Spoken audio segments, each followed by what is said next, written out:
তো নমস্কার বন্ধুরা, দেখতে পাচ্ছ আগের দিন যে ভিডিওটা ছেড়েছিলাম, আমাদের একটা ব্রিজ নিয়ে আন্দোলন চলছে। তো আজকে যাব হচ্ছে হাওড়া ডিএম অফিসে, ওই আন্দোলনের ইসে আপনাদের হাওড়া গিয়ে দেখা হচ্ছে। চলছে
আগামী দিনেও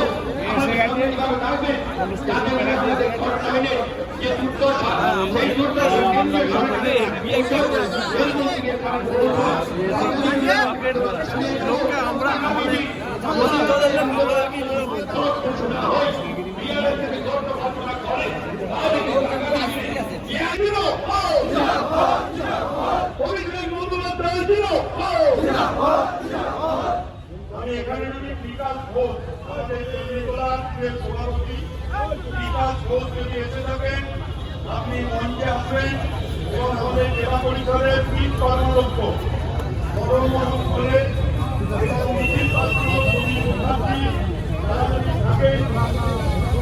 ধরে পঞ্চায়েত সমিতির সভাপতি এবং সংস্থা ঘোষ যদি থাকেন, আপনারা মঞ্চে আসবেন এবং আমাদের সহকারী সভাপতি সুমন রয়েছে, চন্দ্রিকলার ঘোষ, আব্দুল কায়েম, আমাদের হরিপাল, মানিক দাস, আমাদের সিঙ্গুর পঞ্চায়েত সমিতি, তারা একটু মঞ্চে সদরের সভাপতি একটা জোরে করতালি দিয়ে অভিনন্দন। আমি এরপর আমাদের ধন্যবাদ জানাই গৌতম চৌধুরী বিধায়ককে। এরপর বক্তব্য রাখার জন্য অনুরোধ করব আমাদের হুগলির শ্রীরামপুর মুসলমান ডিস্ট্রিক্টের তৃণমূল কংগ্রেসের সভাপতি জামদানির বিধায়ক অনিন্দম কুইনকে। আমার চারদিকে আমরা দেখতে পাচ্ছি যারা আন্দোলনকারী রয়েছেন বুকে ব্যাগ করে। আপনারা প্রশাসনকে সহযোগিতা করুন, আমাদের যে জায়গায় কংগ্রেসের কথা আপনারা সেখানে চলে আসুন, বিচ্ছিন্নভাবে এদিক ওদিক ঘুরবেন না, প্রশাসনকে সহযোগিতা করুন।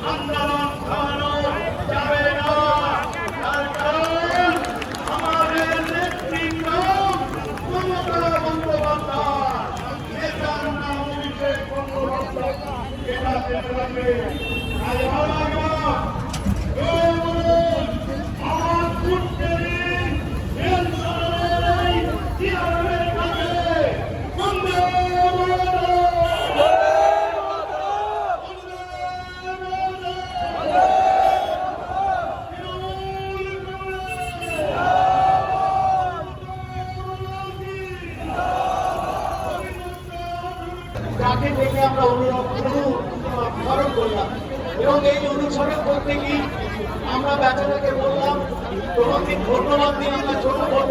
তিনি 4টে চিঠি লিখেছেন, সেই 4টে চিঠিরই উত্তর এসেছে।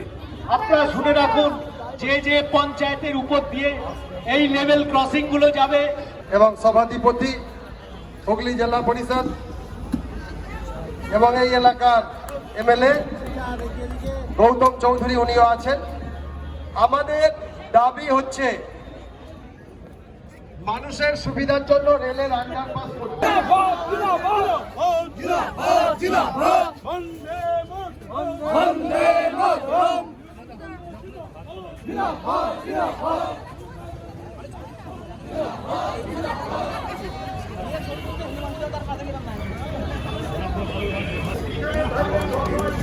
Thank you. মানে তোমরা বড় ভাইয়ের লোক সেই জন্যে বড্ড কষ্ট শুনে